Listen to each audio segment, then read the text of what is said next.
And this is the Baba. This is the Lord Mayor meeting, and Lord Mayor is the biography of the avatar of the Ved. So we're in volume 2, page 452, and the page is titled "Great Times Are Ahead." Oh, I love it. And we begin with the paragraph that starts talking about Baba's sending the Mandali, or Upasni Maharaj visiting the Mandali at Manzali Meme. This is in the 20s at Manzali Meme in Bombay. It begins, the Mandali left Bombay on the night of October 19th. It's so close for Sakori. Yes, it is. Yeah. Yeah, it's amazing. 4 days ago. So 1922, so that's 1922? 75 years. 4 years ago. Wow. That's Baba's lifetime almost. He lived till he's 75. Wow. The Mandali left Bombay, every man except Khak Saheb and Ghani, who stayed behind with Mayor Baba.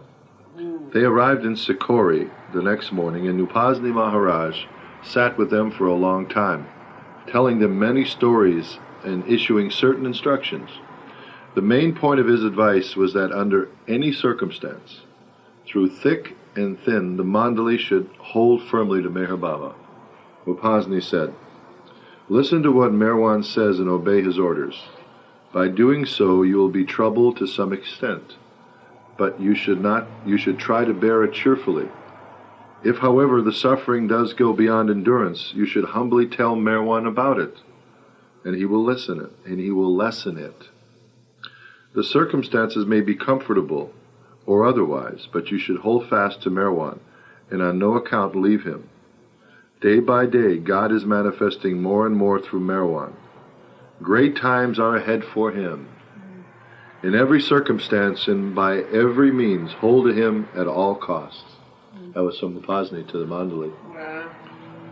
Upasni Maharaj emphatically impressed on the Mandali to adhere to Meher Baba's orders and always be attentive to his pleasures and work. After Maharaj's discourse, Durgabai, who was wasn't she? Remember that woman, the sad woman? She was Upasni's one of his chief disciples. Yeah, Durga, but whoa, wait a minute. It's in the other volume. It's not in this book. Are you sure? Yeah, I think she's in here. She's that real sad I thought it was with the long face. Here. Oh, is it?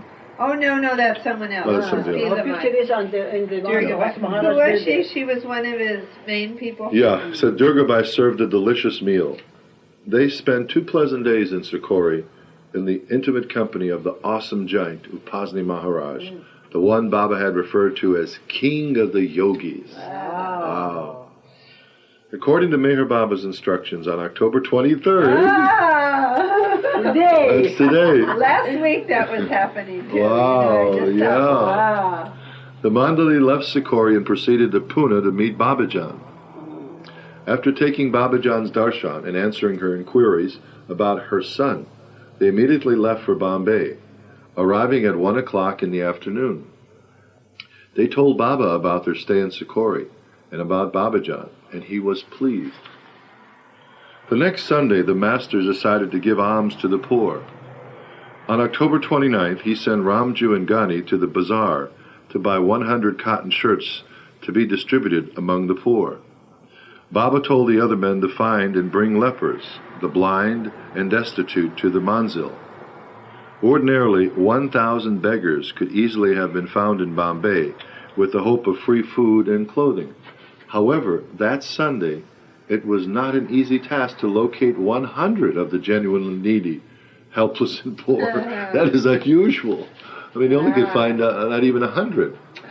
Shortly thereafter, Rustam brought a crippled man to the manzil in a cart, which Rustam pulled the whole way. People on the street stared at him, a well-dressed man doing a coolie's work. But how could they know that Rustam had no money and the cart had been borrowed? Although Rustam looked like a respectable, wealthy man, the fact was he had not a cent in his pocket, since carrying money was against the master's orders. Wow. Ghani hunted for 3 miles throughout Dadar district, but could find only one destitute person. Oh my God. For 3 miles. Vajifdar went as far as Bendi Bazaar, where he found a few needy persons. But the problem was how to take them back to the manzil, as he, like Rustam, had no money with him. Hi, Che Baba. Hi, Jay Baba. Hey, Baba. Che Baba. We're in the streets of Bombay. Just like me. Baba gave his disciples orders to go into the streets and bring back poor, lepers, blind, and destitute to the Mandali. And they said ordinarily, on a regular day, you could bring back 1,000. They went back on a Sunday afternoon, and they could hardly find 100. And they were having trouble carting them back because they didn't carry any money. So if a guy couldn't walk, they had a shim, but they had no money to pay. So they were trying to find ways of bringing him back, but these were Baba's orders. But besides being an expert cricketer, this Mandali Vajifadar was also an expert in persuasion. He persuaded one of the destitute to loan him the fare to take them in a tram car, promising the poor man he would repay the money and pay for the return journey. Here the guy that's a beggar is asked by this Mandali to help. Oh, he just gave them. The beggar gives the money. No, the beggar pays for their fare because Vajifdar, who's dressed pretty nice, doesn't have any money. And he's telling the guy, I'm taking you to my master for his blessings. But didn't Vajifgar give him the money in the first place? No. No. Oh, okay. So, but you see, this Vajifdar, it says, was expert in persuasion. He persuaded the guy to pay for the fare. Oh. So Vajifdar succeeded in bringing many deserving people to the manzil in this manner. Ramju hunted around the Baikula bridge, where he found a group of such beggars. Luckily, he came across a friend who loaned him 1 rupee necessary to bring back the lot to the manzil. Each of the mandali thus faced difficulties in carrying out the master's instructions. The destitute people themselves were not sure of the mandali's intentions. They wondered how a person who had no money for either a tramcar fare or taxi could possibly give them free food and clothing. Some were afraid, suspicious of falling into a trap or scheme to lock them up in an asylum. But the warm reception they received from Meher Baba upon reaching Manzali-Mim banished all their doubts. The master bathed many of the more than 200 poor people who were gathered, and personally served each of them food. He gave each man or woman clothes, and even garlanded 3 of them with flowers. With compassion in his eyes, he waved his hand in blessing, then lovingly sent them away. Rustam took the crippled man back in the cart. There was a great change in him, for the man was now wearing new clothes and a garland around his neck. After all the destitute people had departed, the Mandali ate the food that was left over, breaking their fast. That morning, the master had instructed them not to eat until the poor program was completed. Wow, isn't that a heavy instruction? Wow. These Mandali are hunting for the poor and the afflicted, and they're told to fast until all these people are fed. Wow. Then they could eat the leftovers. Oh my God! What in other words, normally if that was in us pompous type ways, we'd have a feast for all the workers. Oh yeah. You know, and probably be catered by spagos. You know, you know what I mean? Give these people peanut butter and cheese sandwiches. Right. We'll save all the fine shrimp. And, no, really, think about it. Our society's geared that way. We're not going to be eating the crumbs left by the beggars. Yeah. Wow. This is amazing. Miracles occur at different shrines in India. One such shrine is the tomb of the Mohammedan saint Malang Shah. Even at present, this tomb is frequented by people seeking the miraculous power of the saint. Meher Baba had planned a trip to Kalyan to visit this Mohammedan saint shrine. With some of the Mandali, he left Bombay by train early in the morning on October 30th. Upon reaching Kalyan, they hired 2 cars to drive to the tomb located up the mountain. You know, I have to pause here and say that isn't it nice the way in India you can hire a car? I mean, in America here, you have to go to the Yellow Pages and find out some kind of limo service or some other thing, and then they tell you, our fee is $35 to $50 an hour. You need special insurance. I mean, no, but I'm trying to hire a car to carry you around, or even a taxi. You'd probably be broke in one day of traveling with American cars. And here in India, you could hire somebody maybe for 10 rupees to drive you for half a day, you know. Wow. I mean, it's just a different culture and way of life, which is special, you know, really. Well, and the thing is we Westerners spoil these drivers. Like, I heard that Jeff took a luxury car from Bombay. It was waiting for him, and the guy wanted 8,000 rupees. 8,000. That's 200 to Pune? To Nagar, to Ahmednagar. No. Or was it to Pune? Yeah, to Baba Center. 8,000? That's 250. That's $250. Oh no, we pay $80. Oh my God. We pay $80 both of us with our life. From Bombay to Program Center, we did $80. $80. With our stuff. Right, but they ordered a super duper luxury car. And so they charged them $250 instead of like $80. So But that's ridiculous, though. That's ridiculous. But apparently, though, it was known, though, this was through the apparently bookings through the office trust. But a lot of people were there. There were a lot of people. How many people there were? There was 5, 6 people. Yeah, I think so. We were told. 7 of them. Yeah, maybe that's why they were charged so much. Oh, yeah. And if it was divided, you're right. I'm sorry, you're right. If it was divided by 6 people, anyway, that would only be like 45 a person. Maybe that's what they do. Okay. Yeah. Anyway, they proceeded toward Malang Fort, where the tomb of this Mohammedan master, Mohammedan saint's shrine was. But because of recent rain, the dirt road was very muddy. They could only drive 6 miles, so they covered the remaining distance on foot. But despite walking for 3 miles through the hilly tracks, they could not find the shrine. They had apparently walked in the wrong direction. Baba selected a spot under a tree to rest and told the men, "Lay the sheet of flowers we have brought here in the name of Malang Shah and bow down as if you are present before his tomb." Here they were, nowhere near the tomb, taking a rest stop, and maybe the flowers were starting to wilt or something.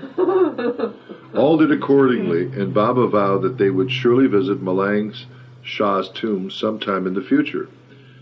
Before God, in the name of Allah, he then forgave himself and the others for their inability to ascend the mountain.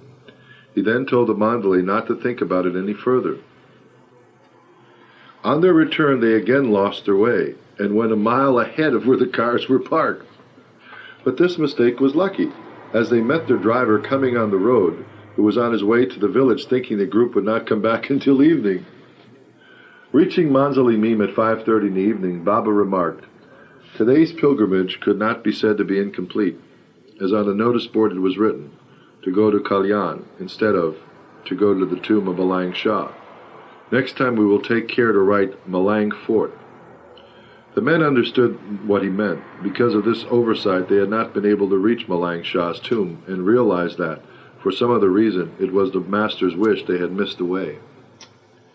During this period, a flour mill on Elphinstone Road, near the Dadar Railway Bridge, was purchased by Rustam, Baramji, and Astma to provide employment to those men at the Manzil who needed jobs. The mill, however, was located in quite an undescribable area, a thickly populated locality with stinking sewage flowing in the street gutters. The stench became intolerable and caused displeasure in grinding flour for bread. The building was in a dilapidated condition and very dreary inside. To operate the mill, there were 3 engines and about 6 grinding machines. Despite the unwholesome atmosphere, Faridun, Abdur Rahman, Ramju, and Slamson began working there each day as ordered by the master. Faridun was the mechanic. Ramju and Abdur Rahman, were the cashiers, and Slamson the manager. The mill machines would frequently break down, and at the end of the month the cash returns showed more of a loss than a profit. Ghani, in his own sarcastic manner, referred to the mill as the White Elephant Mill because it was by this Elphinstone Road. Soon after, the mill was closed down. You want to take Rosalie from? Okay. By Meher Baba's order, during October of 1922, final preparations for publishing Upasni Maharaj's Urdu biography were intensified. By November, posters and advertisement leaflets were printed, and a publishing company named Circle and Company was formed under Rustam K. Irani's legal aegis. Is that how you say that? Uh-huh. Aegis. Baba gave specific instructions to the men at the manzil about the distribution of leaflets and the hanging of posters at different fixed locations throughout the city of Bombay. Can you get that? Answer it, please. The other phone.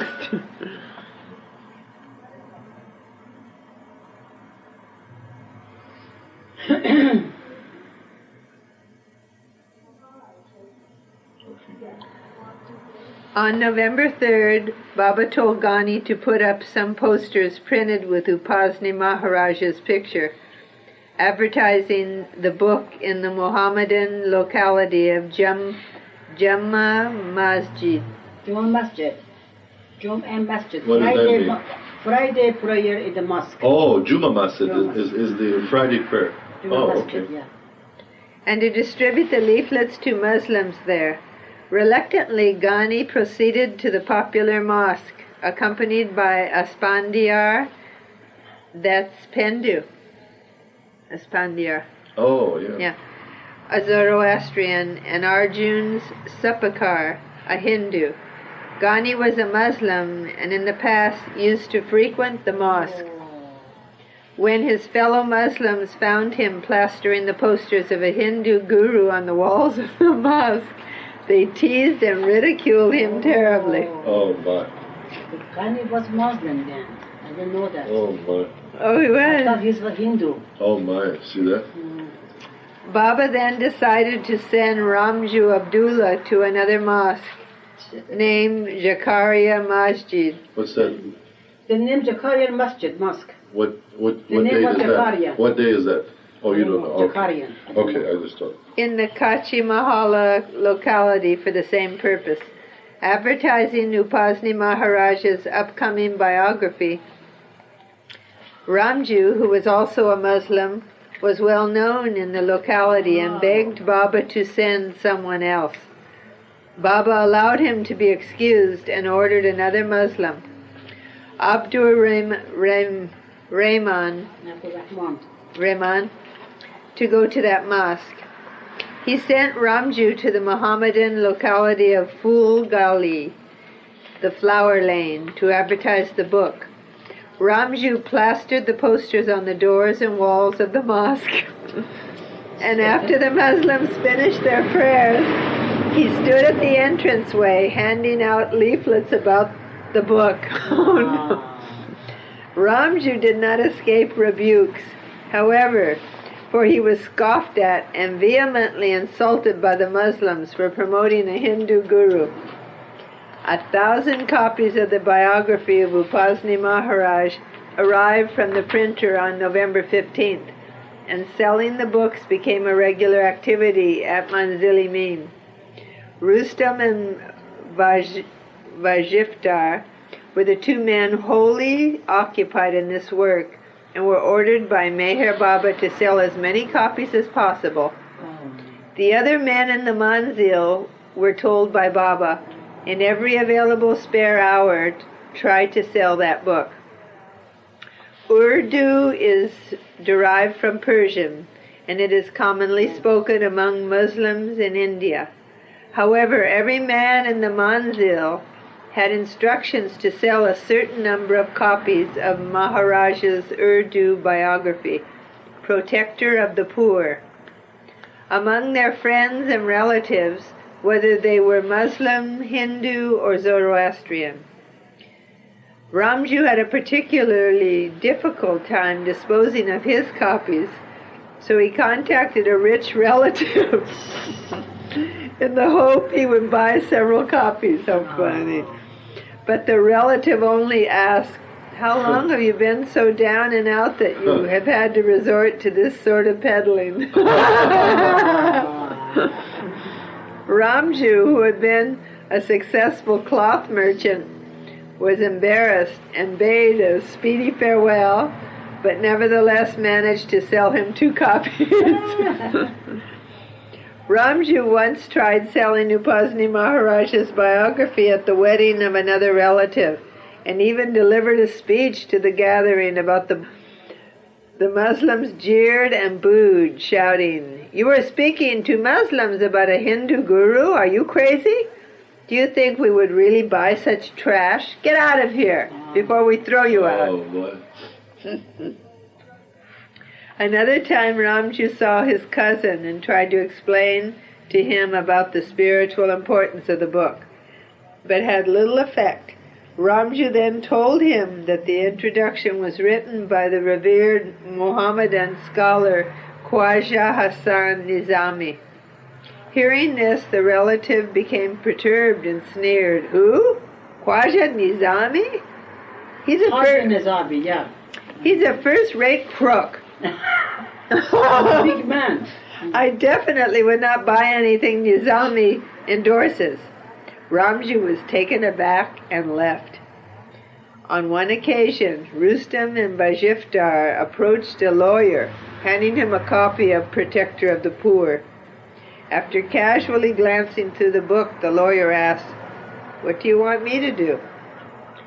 Rustam jokingly said, "Why don't you buy 100 copies? 100. You can afford it." The man immediately pulled out 300 rupees from his pocket and handed it to Rustam. Later they learned the man was genuinely interested in spirituality, I guess. Isn't that great? He bought them all. For many days, Rustam and Bajiftar walked all over Bombay trying to sell the books. During the course of their daily solicitation, it was recommended that they visit a wealthy merchant who also owned huge holdings of real estate and managed a very successful business. When they went to meet the man at his office, they found him sitting in a small room on the bare floor, dressed like a common man, if not a poor person. They were shocked by the rich man's humble attire, but he welcomed them lovingly and bought several copies of the book. Bajiftar, once a famed cricketer, would go to the cricket matches where he was well known and try to sell the book to the spectators watching the game. Many of his acquaintances felt sorry to see this once famous athlete reduced to hawking books. Out of pity for him, they would purchase the books. Once Ramju approached a Secret Service official who was a friend of his family in Lanavla to sell him a book. At first the man appeared to be genuinely interested in spiritual matters, but in the course of the conversation, the government agent admitted that he was simply doing his job and trying to secure information about what went on inside the manzil. He candidly told the startled Ramju that the premises had been watched for weeks by government agents, that some of the men had been followed, and that all telegrams and letters had been scrutinized. The agent further explained that the manzil was suspected of harboring a secret society with either political or criminal motives. Oh, no. The agent described what the police had come to suspect, and Ramju clarified certain matters, explaining about Meher Baba and the different men living with the spiritual master. In the end, to Ramju's surprise, the agent then purchased 5 copies of the biography. That's great. By these activities, Meher Baba made the men at Manzilimin undergo various experiences, showing them how to remain humble and persevering in the face of indifference, ridicule, insults, and humiliation. I guess that must be Pendu. He was with Baba a long time. Aspandyar was his name. I think so. Yeah. From the real early days, huh? About this time, Esther? This is like 1922. Probably. Yeah. He's one of Baba's pillars. Yeah, I think so. The method of book selling was peculiar. Men of different religions had to not pick master, but aggressively hawk the books. It was a book uncommon in spiritual tradition because it was the life story of a descendant of Brahmin priest who had a Mohammedan spiritual heir or chief disciple was an Irani Zoroastrian. It was also written in Urdu, common only to Muslims, and Muslims do not easily turn to Hindu gurus for spiritual guidance.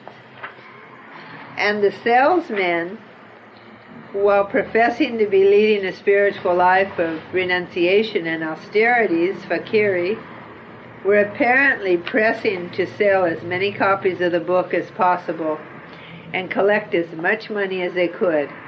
3 rupees for a book was considered expensive. Wow.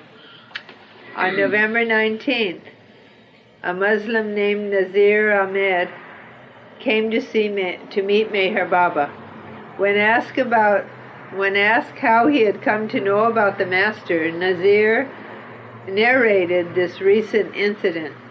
One day, when I returned home, my servant informed me that an unexpected guest was waiting to meet me. The guest turned out to be a venerable old man who said his name was Abdul Wahid. During our conversation, he casually hinted that I should go to meet Meher Baba. I informed him that, although I had heard of the Irani master, I hesitated to go for his darshan, since he was not a Muslim master. Abdul Wahid then explained to me, fakirs have no religion. Meher Baba is the first of our time. He has been appointed the special duty of creating as many walis, saints, as possible. At present, his state is such that he can transform anyone into a saint. Go and meet Meher Baba and give him my personal salams. The Master's response was a smile, and he remarked that Abdul Wahid was genuinely spiritually advanced, and that Nasir Ahmed was fortunate to have heeded his advice.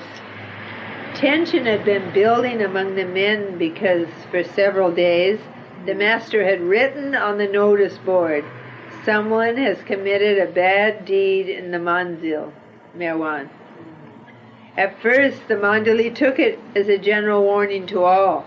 However, on the 4th of December, they found an additional notice which disturbed them more. "Unless the culprit confesses his fault to me within 3 days, I will leave the manzil." Signed, Merwan. The Mandali had misgivings and started questioning and accusing one another. Each, in his own way, tried to discover the transgressor but failed. After 2 days, another notice appeared on the board. "Only 1 day remains for the culprit to admit his guilt. Otherwise, I will go away from the manzil." Excuse me. Merwan, December 6, 1922.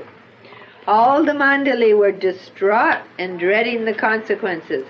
Nervously, they discussed the matter among themselves throughout the day. Evening was approaching, and the oppressive tension was unbearable. Would the Master carry out his threat? Who was this scoundrel who refused to come forward and admit his wrong? Would all have to be punished for his mistake? As gloom hung over the manzil when the stipulated period was about to expire, Meher Baba suddenly came storming down from his room. All wondered if he was leaving. However, he was hunting for someone, like a lion. Baba pounced on Mahbub and, catching hold of him, accused, "Didn't you commit an impure act?" Mahbub was shaking with fright but lied. No! Aren't you ashamed to lie to me?" At Baba's describing the place and the circumstances in which the act was done, naming the committed his guilt, Baba spoke as if he had witnessed everything. Mahbub openly confessed that while the Master and the Mandali were away in Kailan, he had sexual intercourse with a low-caste sweeper woman employed to clean the toilet. Oh, no. Oh my God. Happened. Whoa, Baba.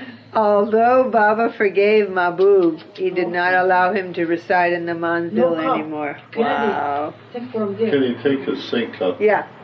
Above the sink, Kennedy.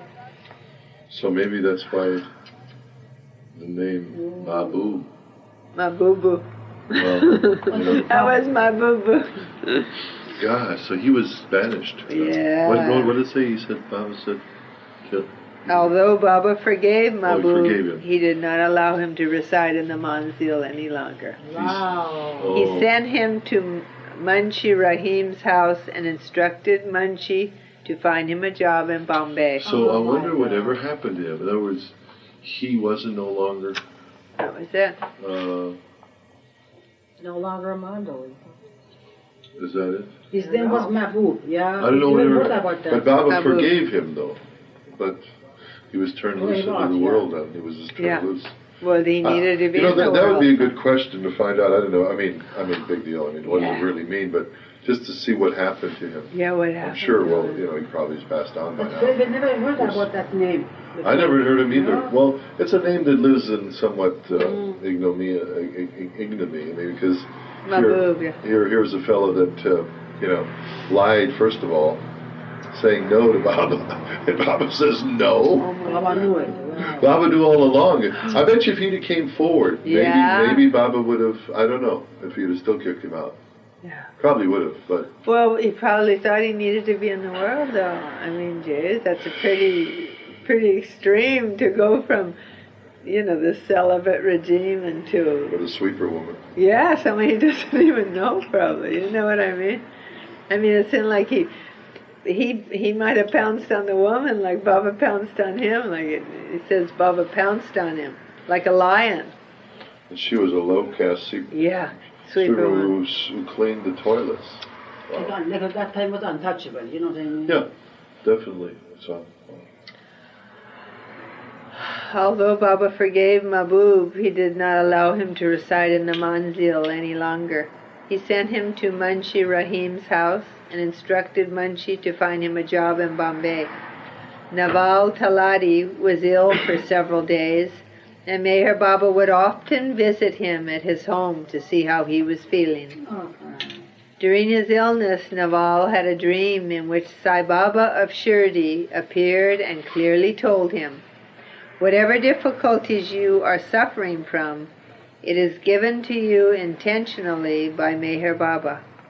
You and the others do not know who Meher Baba is because of his young age. He can even be called Rasul-e-Khuda, Rasul Khuda.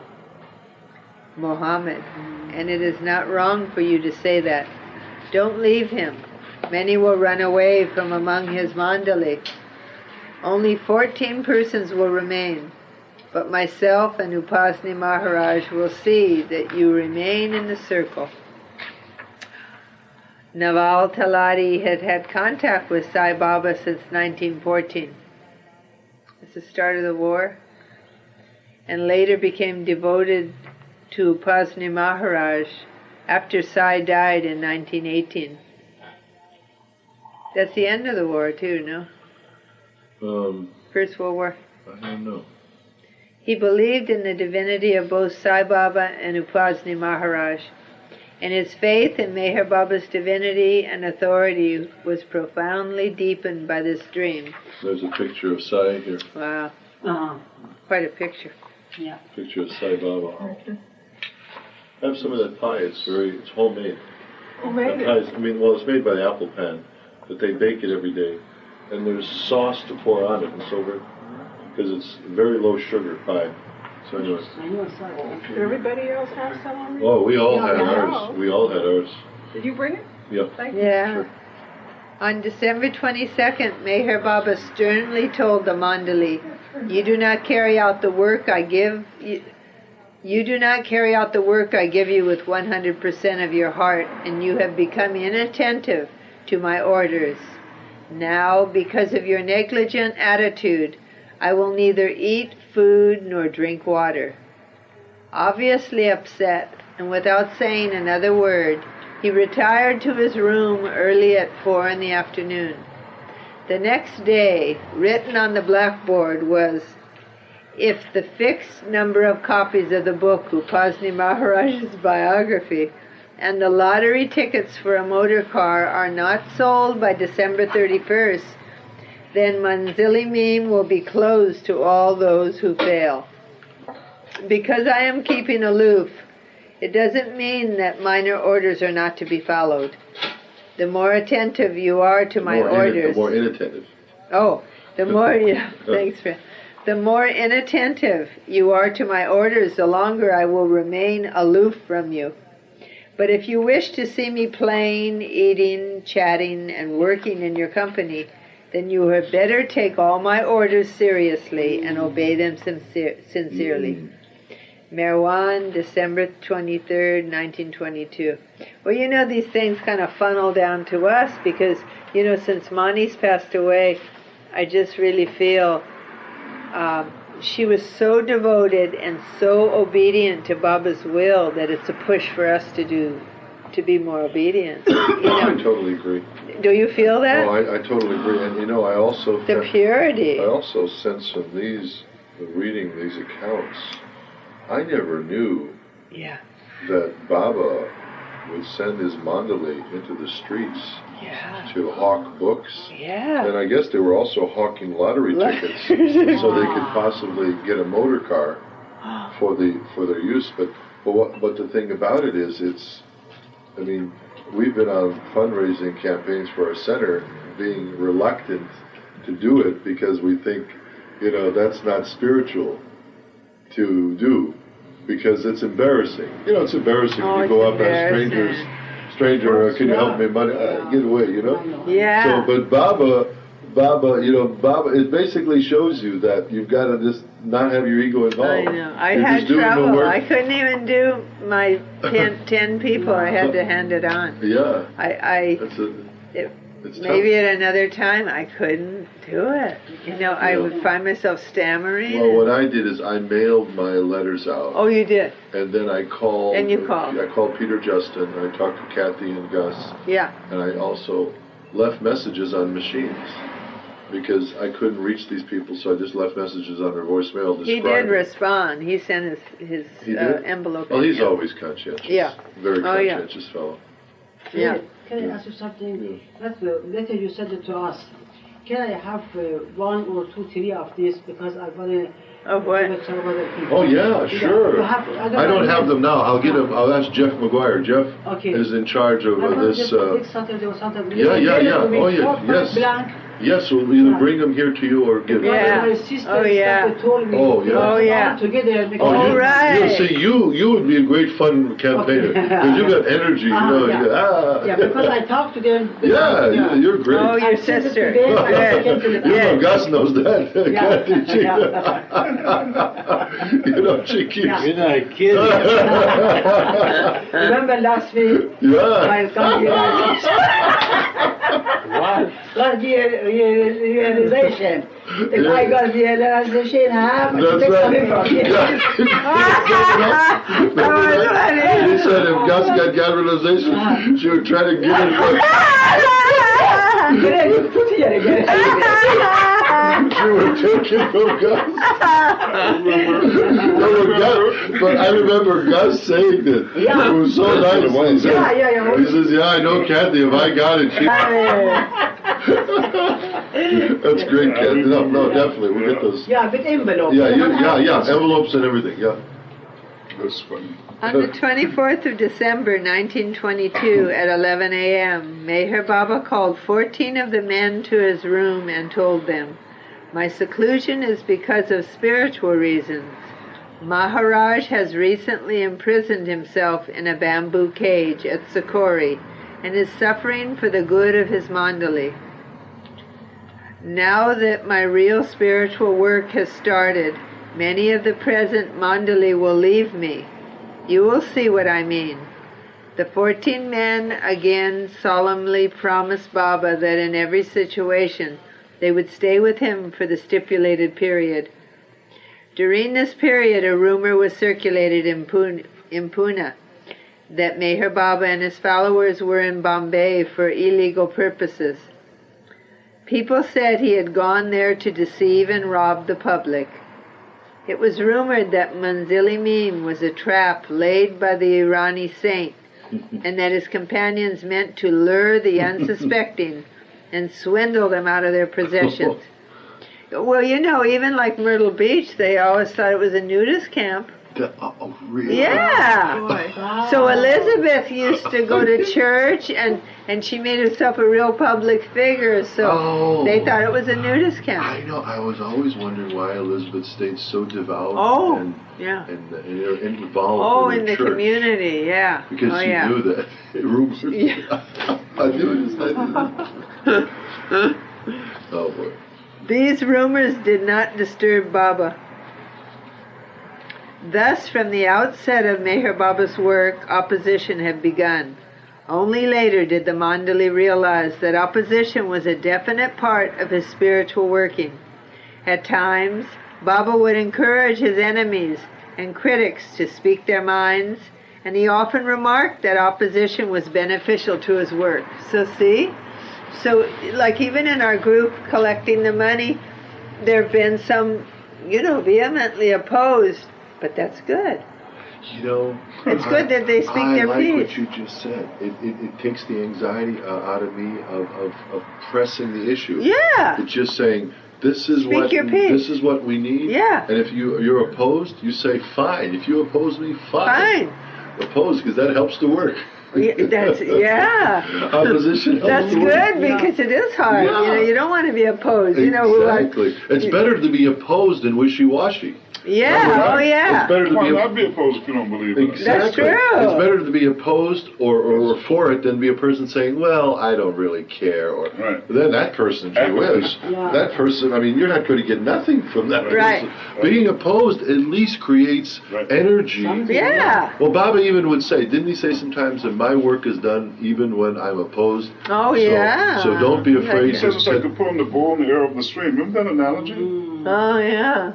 That's good. The harder you pull the string to you, the more tension. Right. Tension is on the string. It's the ready to. The arrow gets to the opposite way. But then the arrow gets faster to the target. That makes good sense. So basically, Baba's work then. I know what that's about. Yeah, no, I think Baba remarked that because the more opposition you have, the more it helps because it creates this tremendous dynamic that'll get the work done. Look at this picture. Oh, Baba. Whoa, he's so incredible. Look at how wiry he was. Yeah, I know. Lord. And fierce, they said he pounced. What's this called? Is that the lung? What's the dress No, called? isn't that a sadra he's wearing? A sadra. Yeah, but it's so clean looking. But the coat looks beat up. The coat. Well, Baba would stay with one coat. He had some connection. I think the energy in the coat. Oh, that comely coat. Well, I'm saying this looks like another coat. No, but it looks like it's got patches. Yeah.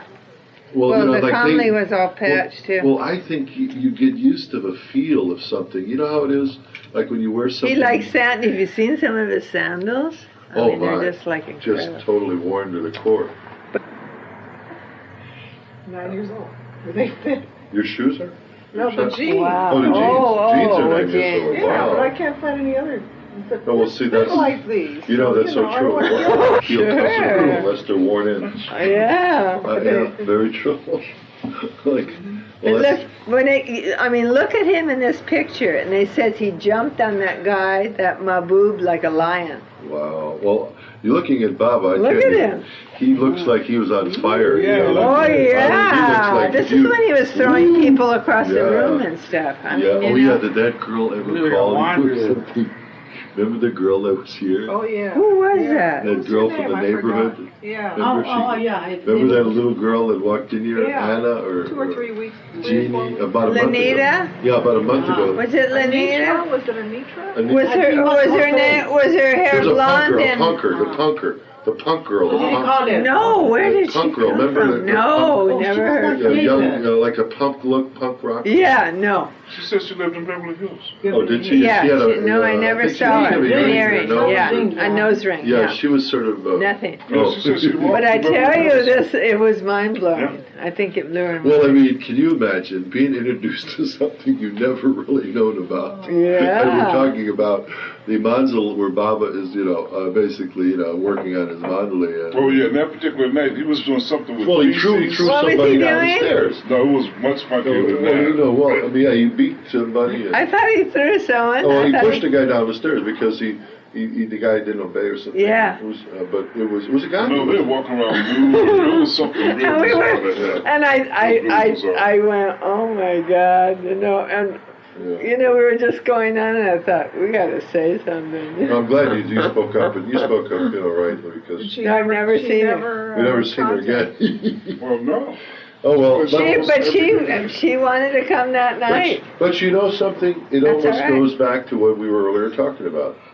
This introduction to Baba may create opposition in her life, but in a way, it will help work Baba into her life some way. One day she comes. Well, Baba would say, whether you remember me, opposing me, or loving me, you remember me, and so you are benefited from it. But the thing is, I always think of what Phyllis was always getting after us to welcome people and to make them feel at home, newcomers. And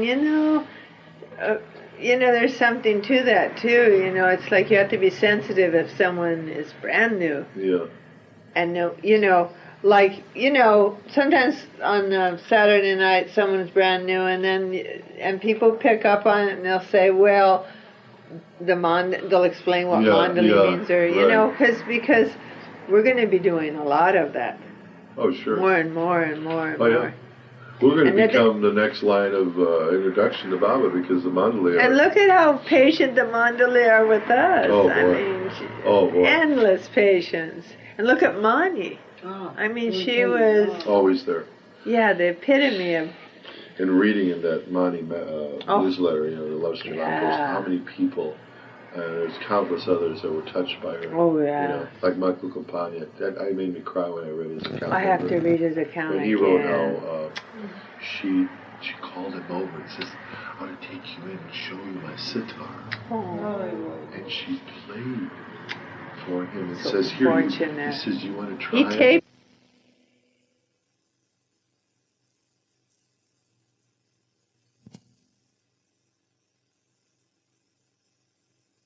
It was funny. Did you read that thing that Greg Dunn was saying? He was asking her about the circle. When would he get in the circle? And she says, "Ask me again when you're at that point."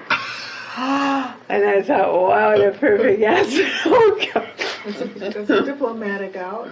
Yeah, well, she was quite a diplomat, but I would have never wanted to be hammered by her. She could hammer people, like the residents would get hammered. It was like, I saw her wow. when she was in a business mode in the trust office. And she was busy talking to somebody about business and directing people.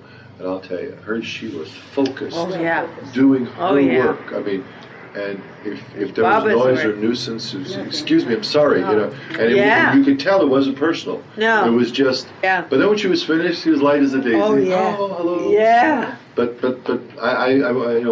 one time though, she stopped what she was doing when I just arrived, came out. Oh, friend Stankus, how are you? Chaimala. A big embrace. Yeah. I mean, dropped her work, what she was doing to embrace me. And I felt sort of like, in a way, like, wow, am I worthy? That's again the ego, your self-worth. Yeah. I said, am I worthy of this? I'm sort of, I should have not intruded. But that's why I do that. I mean, Iraj was same thing. Iraj is when he works, he doesn't want to talk to anyone. Oh, no. Iraj is also, when he is business, especially, can you imagine him now? That him and Bauji, I understand, are just about doing everything now, because who else is there? I mean, they got these workers, these other helpers, but I think, isn't some of the relatives helping now with the trust? They have to. Bauji's relatives? Bauji's son is doing some of right. A lot of them are involved now. Yeah, they have to be. I mean, they're like the next generation. Imagine the work she did, Well, Bao has traveled to Delhi regarding some pilgrims' visas. Did you hear the government was trying to say that we no longer give this 5-year or After this year, this working visa, we're not going to give it to foreigners anymore or something. We're not giving them more than 6 months. Wow. And I guess Bauji went to Delhi, to the capital, to try to, lobby on their behalf. Wow. Well, on all their behalf. All they their need behalf. them. They need the That's Westerners. right. They need the We Westerners don't there. know if success or no. I don't know. No. That's a good thing to ask. When you go there, you go ask them. Yeah. I hope somebody...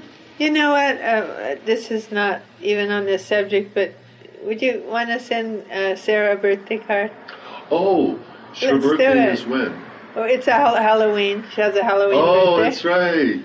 Oh, Wouldn't that be great. fun? I just talked to her last night, and she's in school, and I love Sarah. Also, Where is she?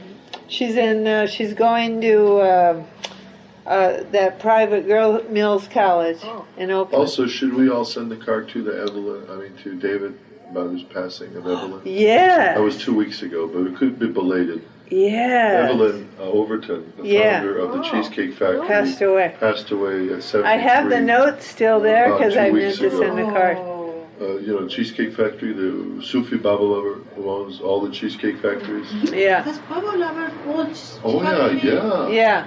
David Overton, yeah. Here? Oh, yeah. Yeah.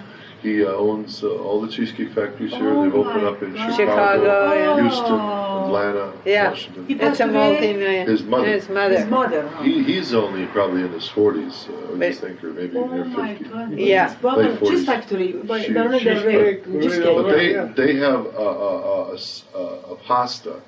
And you get pasta and cheese, on the menu and called- salad. It's called Evelyn's pasta. Ah. It's a mixture of various greens and stuff. But This is like black humor. It says, now that to go, Evelyn passed away. Oh, Rose. Rosalie, I guess we can all, But that's part funny, of the too. American way. Yeah. Always I want to tell you when I was remember Charles McCoy, you weren't in town, I guess. But when the Cheesecake Factory began, I was living behind the Baba lover, Eleanor McCoy and David McCoy, and she'd go to meetings at David's house, and then she'd send he'd send these cheesecakes, and it was just incredible, Well, they have It was about just funny. 40 different flavors of cheesecake, Wow. and they all melt in your mouth. Oh, Raspberry truffle is one of And he them. doesn't eat Baba's. oh my God. He doesn't He's a eat Sufi. He's He a belongs Sufi. to the Sufis up in the Walnut Yeah. Creek. But he's always sweet to us. He Yeah. gives us these incredible cakes when we ask him. for Baba's birthday, he supplied all Yeah. the cheesecake, all those For cakes. years, yeah. Oh my God. I mean, it looks like it's something from the other side. Yeah. It's like, He has them all specially made. yeah. That's why I think it'd be nice for us to say, we heard of your mother's Oh, yeah. passing. Yeah, we yeah, send you our good, yeah. love and have people Saturday. Yeah, please. Yeah, maybe Start I'll the make card. one. Because Maybe you know I'll- why it'd be great? yeah. Because Yeah. I think that him to know that, Oh, yeah. we didn't forget him, because he's been so nice. Oh, I know. And that Gigi heard it. I mean, Yeah, Gigi it was heard it on the too... radio. Gigi's driving. Yeah. And there came a news, bulletin. One of the founders of the Cheesecake Factory, Mrs. Evelyn Overton, recently passed away from illness. She suffered, I don't know what it was, but some kind of I illness. didn't hear, but And- Gigi said they didn't usually give news No, blurbs on that channel, exactly. so it was really, It's like sort we of were something- fated to hear it. Something special, because we would have done. Cancer. Was it cancer? Cancer? Yeah, Ah. then there was, I think, an obituary the following day in the Times, about it. Anyway. Allah. On December 27th, Baba called all the Mandali to his room. It was the 5th day of his seclusion and fast. You could tell he fasted a lot. Look at his body so lean. He was not eating or drinking anything. He inquired if they thought he should relieve them of the day-to-day small orders. After a long discussion, it was settled that except for 28 specific orders, all of the master's previous instructions would be void. Until then, all his orders had been verbal, but he insisted, these 28 orders and the 7 previous orders should be typed out and a copy given to each of you. After this was decided, he added, This evening I will come down and eat with you. But I will eat only once every 24 hours, and this half-fast will continue until further notice. Baba then told Ghani, tell Mirza, the bookbinder, that it would be better if the Qawwali singer, who he was to send this evening, would come early. So Ghani went to Mirza, who arranged to reschedule the musician. But Ghani told the bookbinder to also come in the evening, and this proved to be a mistake. When Baba found out that Ghani invited Mirza, he was furious and ordered, send Mirza back as soon as he comes. Ghani felt awkward, wondering how the man who had arranged this Qawwali program could be so discourteously turned away. But when the singer and his party arrived, Mirza was not with them. He had had a sudden attack of fever, and this greatly relieved Ghani's anxiety.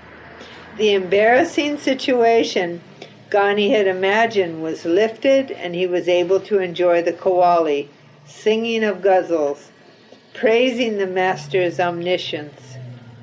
During the same day, Ramju experienced the Master's compassion. On the way to the manzil from the flour mill, Ramju lost the cash receipts. He did not feel upset about it, but was fearful of how perturbed Baba would be about his carelessness. Anxiety-ridden, Ramju informed Baba what had happened. Surprisingly, Baba smiled, casually telling him to forget it and pay attention to the singing, which went on for several hours until 9:30 that night. Wow. On the 28th of December, 1922, the MANDALI found this notice posted on the board. Parsis and Iranis are permitted to read Zen Avesta, the Muslims. The Muslims, Al-Quran, or instructions about namaz, and the Hindus, the Gita. If so desired, the biography of Upasni Maharaj can be read. All previous orders are hereby cancelled. Signed, Merwan. That picture's great. Okay, does someone want to... Let's do it. Gus. Gus? Let Gus say. Okay. He then called each man to his room and handed him a copy of the 28 orders. Should before coming to stay in the manzil. The 28 orders were as follows. Number 1, baths should be taken daily. After haircut, an extra bath is permitted. 2, 1 hour between 7 and 8 every morning is reserved for cricket or any other game. Members who have jobs are exempted. 3, clean your room at least once a day. 4, do not go into the dining hall, the upper hall, and the backyard with your shoes on. As far as possible, avoid using sandals and shoes in the bungalow. Take shoes off. We do in our home always. Number 5, it is strictly prohibited to enter the toilet without putting on the wooden sandals provided for that purpose. So in other words, no barefoot. No barefoot in toilet. Iranian people all do that. They have the extra shoe by the toilet. Why? In case you get dirt on the floor, you don't pick up poison. Poison or you do. Infection. 6, no one should enter anyone's room without the consent of at least one of its occupants. 7, when the bell is rung, all should immediately proceed to the dining hall, except for 5 o'clock bell in the morning, which indicates the start of morning prayers. Number 8, don't give away or exchange your clothes or food among yourselves. You would like that. I wouldn't like Kathy, you would like that. He knows me like a book. No food. No clothes, no food exchange.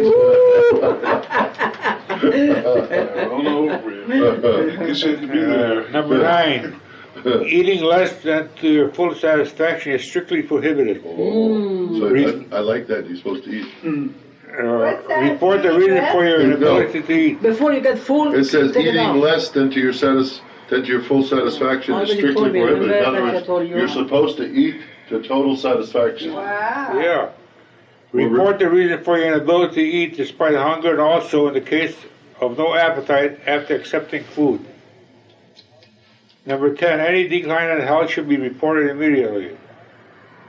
Number 11, while out at work, do not spend more than 2 annas, that's 5 cents, for drinks. What kind of drinks do they mean? like the toddy that they're selling over there? Right. Okay, and when out duty, don't keep money in your possession. 12, striking another under any circumstances is strictly forbidden. What? Striking another, Yeah. hitting somebody under any circumstances is strictly forbidden, even in the case of self-defense. Oh, Wrestling and boxing are prohibited. 13, lies, abusive language, and ill feelings towards one another are not allowed. That's funny though that even in self-defense, because no one should be hitting, so you won't have to defend yourself. You know, it's fun. Yeah. But 13, lies, abusive language, and ill feelings towards one another are not allowed to the extent of breaking my order. 14, do not read books, newspapers, magazines, and anyone else's letters. wow. Don't eavesdrop. Don't read newspapers or nothing? How come? Yeah, he didn't want you to know anything. 7 Adventists, they do that. No newspaper. 15, do not visit relatives without permission. 16, do not write a letter to anyone unless previously sanctioned. Wow. 17, permission is required before going out. Number 18, in order to avoid impure actions, do not touch anyone while having sexual thoughts. Of course not. Avoid vulgar stories and other such topics of conversation. No, but that's a key point. He's basically saying, say you had lusting and somebody walked in the room, you shouldn't greet them. He says, do not touch anyone while having sexual thoughts. Yeah. So if a fellow Manzel brother walked in into a hall and you were daydreaming, and he says, hello, Jim, you're supposed to say, stay away. Because the thoughts, you know what I'm saying, are... It's probably like that now, Fred. If I walk outside and that I know coming, it's probably like that now. When you get into what he's implying there. Because it's going to re-justify the new foundation to those thoughts. You know what I'm talking about? In other words, if I'm sitting at lusting for a female and a girl walks up, not necessarily when I'm even lusting for her, and I grab her and I got these thoughts in my mind, it reinforces back to my mind. Yeah. Right. See? Put it into action. That's true in 1996, let alone true. Oh, I see. Yeah. I've tried it. Yeah, you're It right. works, Gus. I'm too old for that stuff. I'm just kidding. But I was serious about that. Yeah, but you're right. No, but that's a very good point. I think so. Okay? Yeah. Number 19, do not touch any girl except your mother or sisters. 20, without being ordered, do not consume any food not cooked in the manzel while outside. Number 21, any sexual act must be immediately admitted.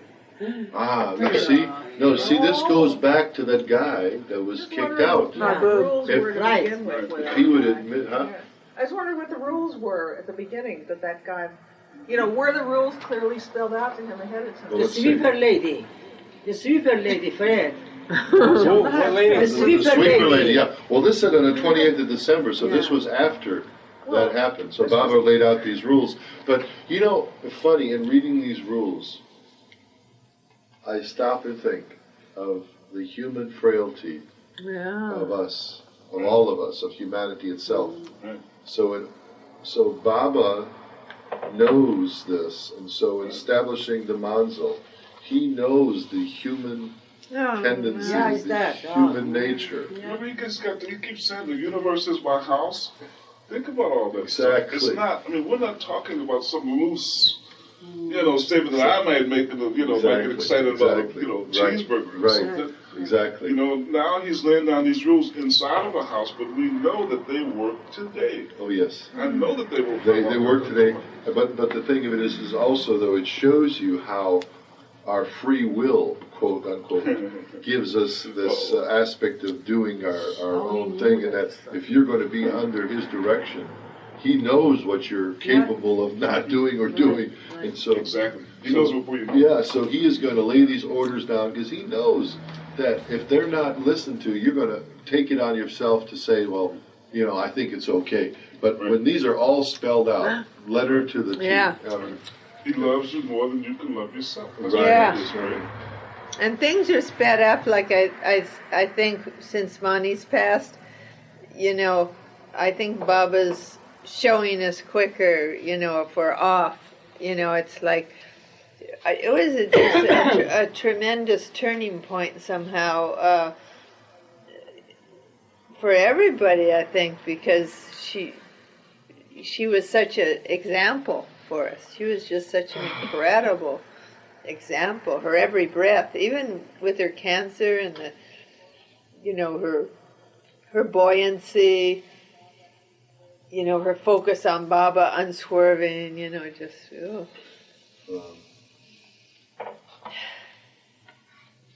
Okay. Number 22, a haircut and shave are allowed on Sundays and Thursdays before noon.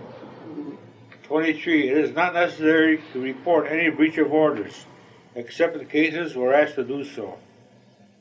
Number 24, no one should enter the manager's Rustam's K. Irani office of Circle and Company without his permission.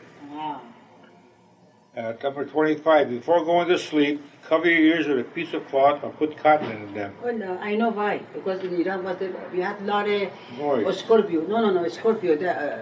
Scorpions. Crickets? All was going in the ear. Bugs. Bugs. Scorpions. In Iran we used to do that too.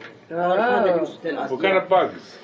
Scorpion. Scorpions. Scorpions. Yeah, Weird bugs. scorpions. Scorpions. Yeah. Scorpions and other bugs. Scorpions. Used to go in the ear. Yeah. Okay, number 26. Everyone must sit down while drinking. Plates should be removed after every meal by the members or members themselves. 27. Bathrooms should not be used as urinals. Why not? Number 28. Falling at the feet of... bathroom, you know what? No, when you wash. I understand. When you could go, you know, nobody looking. Ah, yeah. You're right, yeah. Well, anyway, number 28. You that order you do very good, I know.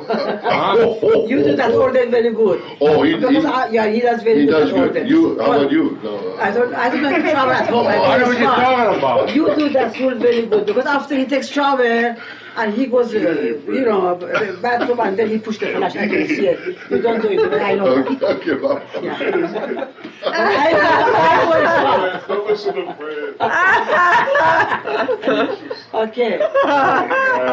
Number 28. Falling at the feet of Mir Baba is strictly prohibited. What? Falling at the feet. Falling at the feet of Baba is strictly prohibited. He didn't want nobody to do that. Wow. Okay. Spiritual orders. Rise at 4 in the morning and offer prayers between 5 and 6 o'clock. I can do that. No. According to your respective religions. 4. Yeah, get up at 4 to wash up and clean 4 up. and then cold pray, water. and then pray from 5 to 6. Yeah. I'm sorry I tell you that. That's Muslim way too. I don't know he took that. Someday, Kathy. I never do that. Someday. Can I just tell you this? Yeah.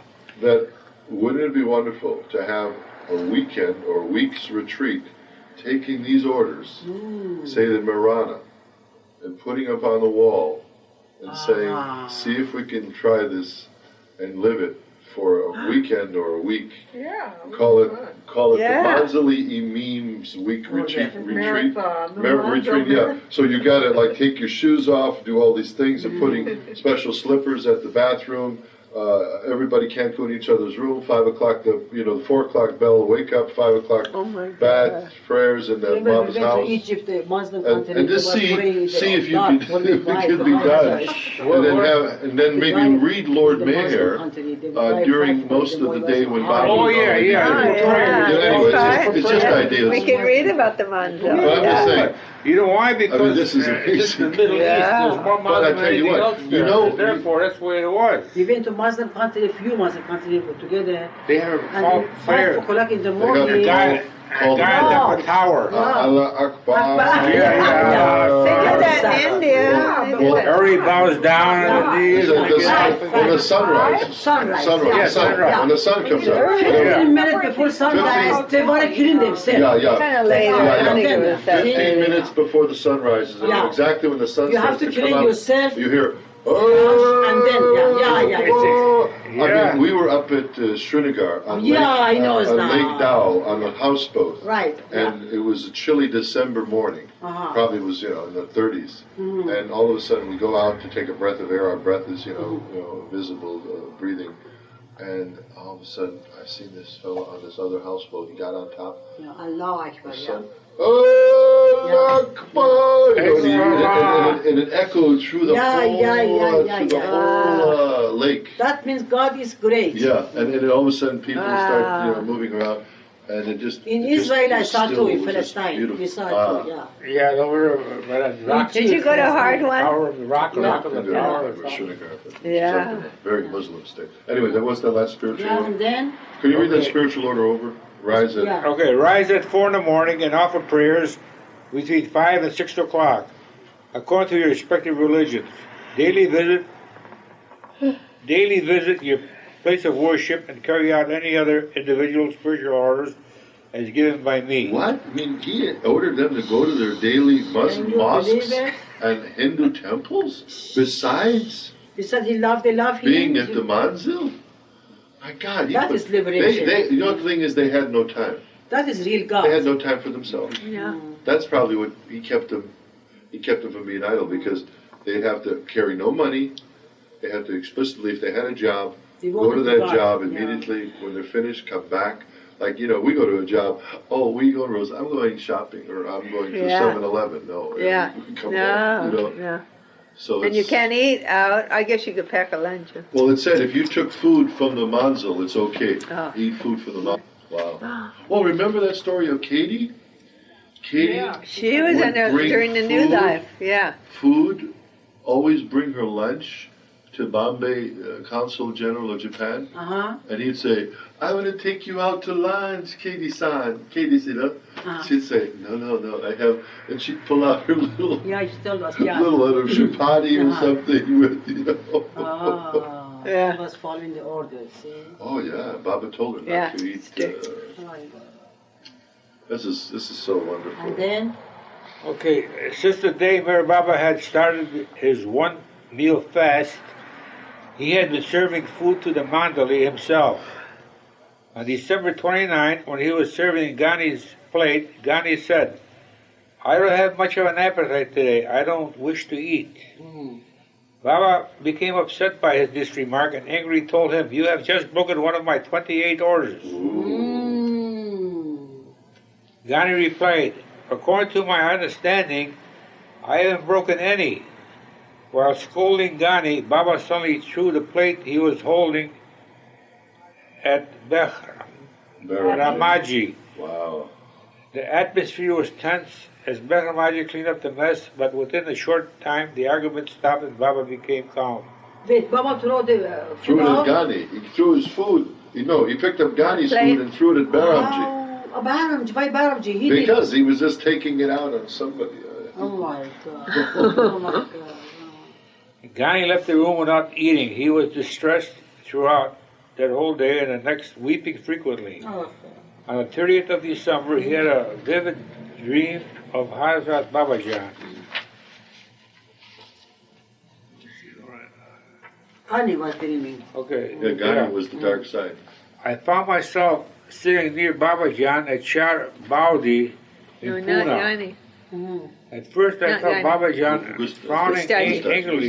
angrily at me. Yeah, Frowning, Gustav. what's that? Making bad faces? Yeah. Frown, yeah. He frowned, yeah. Frowning like Long face. Yeah. Yeah. Face, yeah. But It's after grandma. some time, she drew near and made me sit in an old position, odd position, back to back with her. In this position, she continued rocking me to and fro. Then reclined in my lap, she began to caress me in the most lovable manner. I then had a novel experience. One moment I felt Babajan laughing and playing in my arms, and the very next moment it was Baba instead. Wow. This continued for some time. Oh, Wow. that's great. While napping in the afternoon of the next day, Ghani had a dream of Narayan Maharaj. Oh, look at that picture. Yeah, Right here. Sitting. I know, yeah. Okay. I saw Sadguru Narayan Maharaj walking on the road, followed by a throng of devotees. Some of us Mandali too were with him. When my turn came to approach Narayan, I saluted him reverently. He asked me many questions about my life. I told him I had renounced the world in the service of Upasni Maharaj. Narayan took my hand and looking at my palm for some time, he told me, "You are 25 years old." Then he uttered some other things, but I can't remember what else he said. Then the scene changed, and I found myself in front of my house in Lonavala. There were many other people, some standing and others loitering about. I heard Asar Saheb loudly cracking obscene jokes about sex. I turned my back to him and seeing this, Asar remarked, "Why should Ghani listen to us now? He has become a wali." Meanwhile, the crowd began shouting, "Hail Upasni Maharaj! All hail to him!" Turning around, I saw Maharaj coming towards my house. I could see that he was extremely tired. He was covered with dust from head to foot and looked as if he had traveled a long distance. Khak Saheb and myself were the first to approach him, kissing hands in reverence, although internally I offered Shastang Namaskar to be prostrating before him. Yeah. She don't understand. I gotta explain it to her. Externally, I could not do so with the crowd of Muslims outside. In reply to the obeisance given by the people, Maharaj himself did Shastang Namaskar as the crowd and walked right straight into my house. No one was inside the house except the woman of my family. They kissed Maharaj's What was hand. that last sentence about the namaskar? Were. Well, Maharaj himself did Shastang he bowed Namaskar. down. He bowed down to the whole crowd. Oh. No one was inside the house except the woman of my family. They kissed Maharaj's hand in reverence. He sat down on the bare floor and told them in serious tone, "I have come to talk about something with these people. He meant us at the Manzil, but I was only one from the Mandali present. They don't understand things and misinterpret everything. They are trying to find loopholes in Merwan's orders so they can escape from them instead of facing them boldly." Pointing to me, he then said in a cryptic tone, "Are you a child? Don't you understand these things? Do you eat hens droppings? Be particular, take a bath." Ghani, awakened at this point, was happily relieved to find that his mental distress had left him. After he narrated his dreams to Baba, Ghani posted a description of them on the notice board. A register was kept in the main hall for recording the dreams of the Mandali, and occasionally Baba would ask someone to read from it. Okay, you get tired now, I think. Okay, so you want this finished this paragraph? Where? We only have a few minutes left Where, on the tape. where do I? At the top of the page. Of which page? Right there.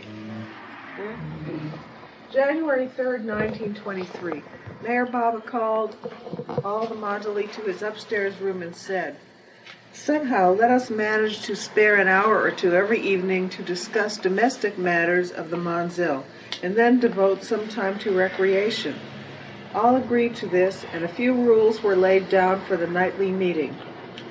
After a long discussion, this meeting was named the Gouda, meaning the wine shop. Hey, Fred! Hey, Jai Baba. Oh, that's where it is. That's where the Gouda started. What happened? Oh, can you read that again? Can you read that again? The beginning? No, read about the Gouda where it says that one Okay. part. Mayor Baba called all the Mandali to his upstairs room and said, somehow let us manage to spare an hour or two every evening to discuss domestic matters of the Manzil and then to devote some time to recreation. All agreed to this and a few rules were laid down for the nightly meeting. After a long discussion, this meeting was named the Gouda, meaning Right. the wine shop. Meeting with wine shop. Yeah, the white shop. Each of the men was allowed to voice his opinion and vote independently on matters. Ghani was elected secretary and kept a record of the proceedings, while Baba was the chairman. All were free to make suggestions irrespective of and without fear of others' opinions. One speaker was to follow another, but only after getting the chairman's permission. No one was otherwise allowed to speak, lest it turn into a normal tavern where uproar and disorder usually prevail. Each man had to raise his hand before speaking, and thus the master established an official body of government in the Manzil. 10 days passed without a troubling incident, though a melancholy lingered in the atmosphere. On the 13th of January, the master described to the Mandali a dream he had had that night.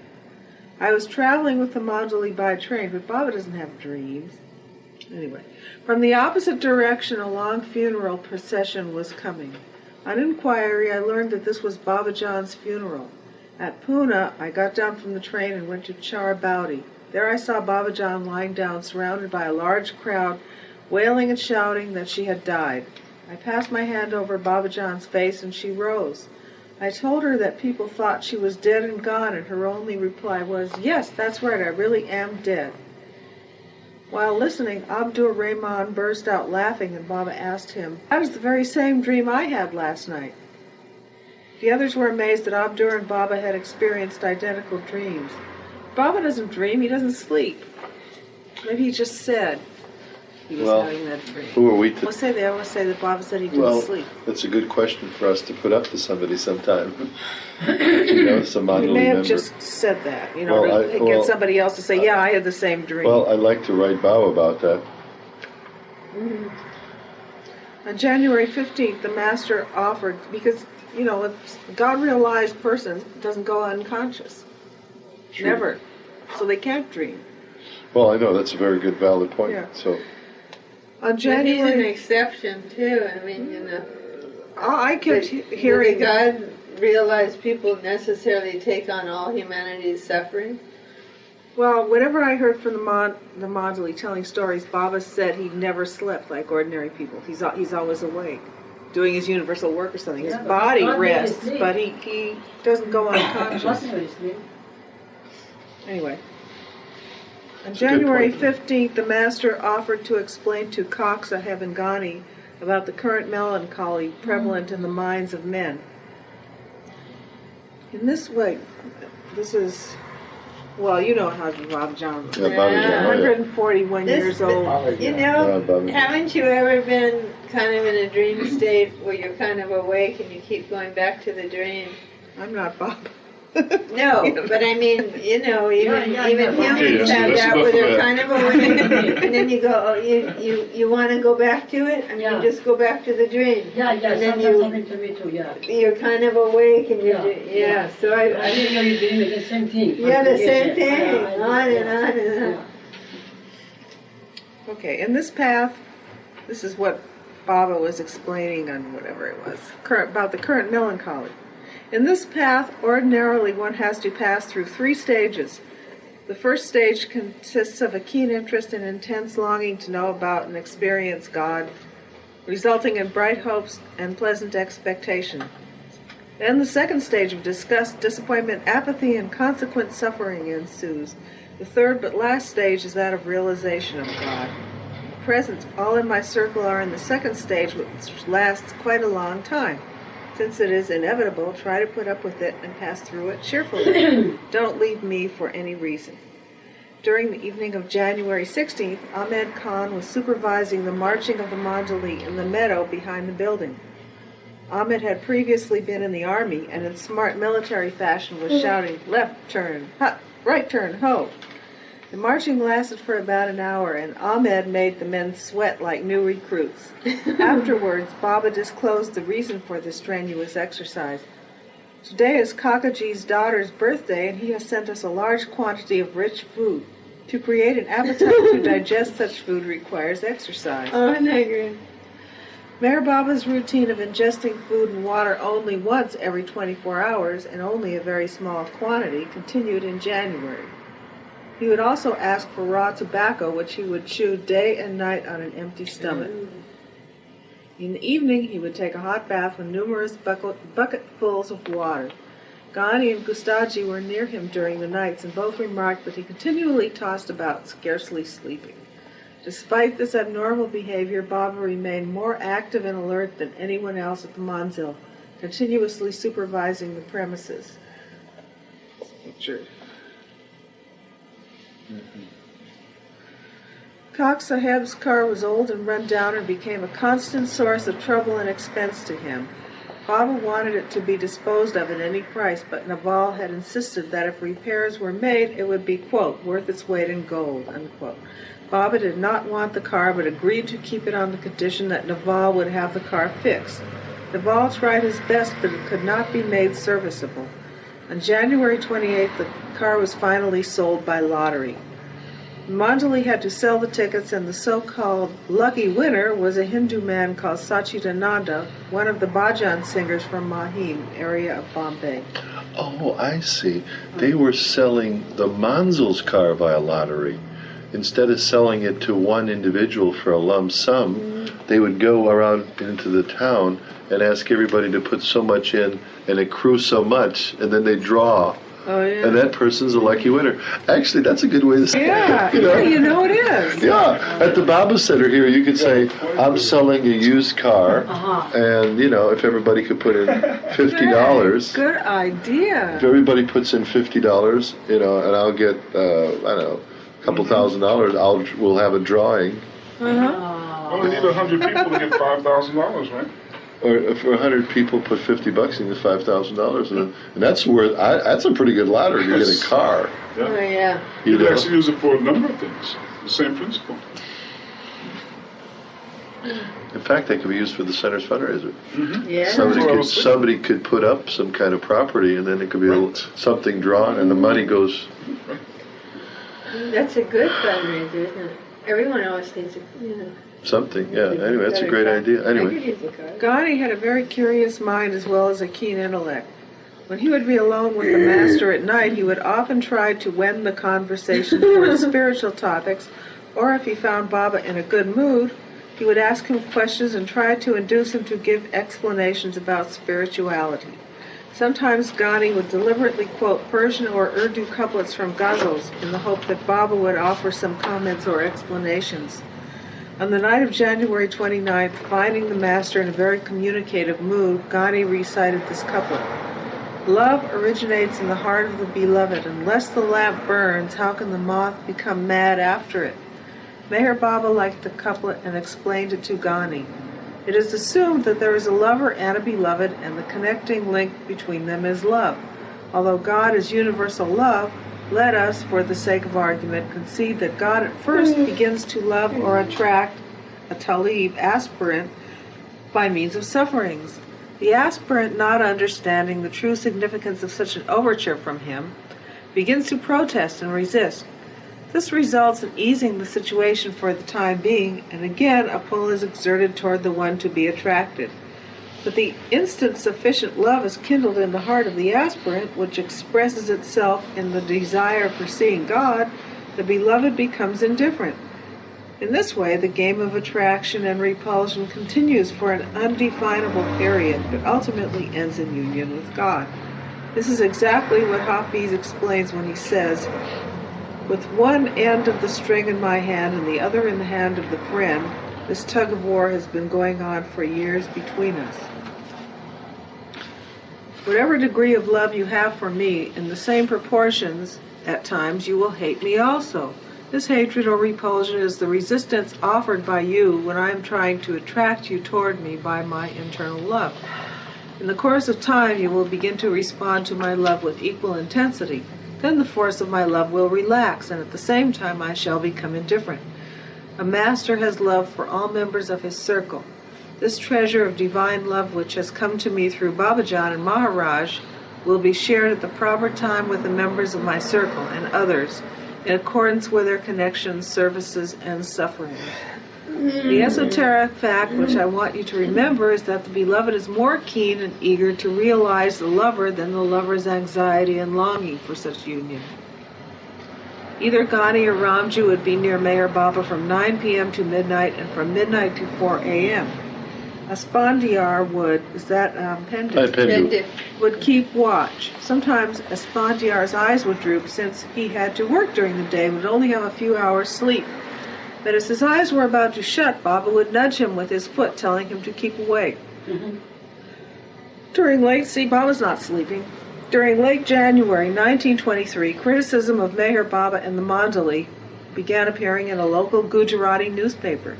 A few days before, Upasni Maharaj had been criticized in the same newspaper. The public was warned to keep away from Meher Baba and his band of unscrupulous followers. The master paid no heed to the newspaper's editor's criticism and would not allow anyone to write a rebuff. After this warning was given in the newspaper, only a few courageous people ventured to meet Meher Baba. So this warning in its own way proved a help to his work, as it brought only the sincere few. They were the ones who, after careful thought and weighing all the pros and cons, dared to face him late each day and consequently would not participate in the early morning cricket matches. So Baba freed him from the game, cricket at 6, right? Freed him from the game and allowed him to sleep. Ghani was delighted, but his joy was short-lived. His room faced the back courtyard of the manzil where the game was played. His bed was by a wall that was under a large window divided into smaller panes. While playing, Baba would fling the ball hard toward one of the window panes, sometimes shattering the glass. Ghani would peep out the window in fright, having been rudely awakened. On one occasion, the ball Baba threw shattered the largest pane of glass, and Ghani was awakened with a shock. He angrily shouted, "How can I possibly sleep when you deliberately throw the ball at my window? I know you're doing it on purpose." Baba replied, "The only solution is for you to rise early with the rest of us and sleep in the afternoon." Each disciple was learning at the Manzil Amin that this path with the Master, sleep, and any personal preference was taboo. To enter the lane of the Beloved is in itself difficult. It is a path of fire and is only for the brave. After entering it, there is suffering from beginning to end, but the disciple experiences bliss as well. Without the suffering and the pain of longing, life is found to be quite shallow and empty for the disciple. Meher Baba had the habit of picking on his disciples' weaknesses or teasing them until they lost their temper. Then he would smile, saying, "You lost." From time to time, Baba would suddenly have an outburst with any of the men. On January 31st, Ghani again became the target of Baba's goading. After the incident subsided, Baba called him to a room and explained. Do you want me to just finish this day and that'll be Yeah, it? that'll be Okay. it. When a master is in the most perfect and peaceful internal state, or when some internal work is nearing successful completion, there sometimes automatically occurs an overflow of this internal state in an outward manner. The external outburst by a master is the shadow of his internal perfect state and is radically contradictory to the bliss within. Consequently, in its outer manifestation, it takes the form of abusive language, shoutings, and beatings. But whosoever receives these ego-shattering blessings from the perfect master is very lucky indeed, since these tongue lashings and physical beatings work miracles for him and bring him unimaginable benefit, especially in his external affairs. But with you, Mandali, it is quite different. Your inner connection with me is settled and predetermined since time immemorial, since the first day of creation, and no power on earth can affect it. Therefore, I have put a stop to these outbursts and beatings, since you have no need of them. But even if it occurs, you should not mind it. If you cannot even bear my harsh words now and then, it will be very troublesome to both of us. If you do not accept my ways, I will have to stop mixing with people altogether and stay locked up in my room day and night. Remember and understand that during the course of my spiritual working, Very often my cup of bliss overflows and I desire to share it with the fortunate ones nearest at hand. Okay. Shri Baba. We'll end up there, and Avatar Meher Baba Ki Jai. Avatar Meher Baba Ki Jai. Avatar Meher Baba Ki Jai. Thank you, Baba. Shri Baba.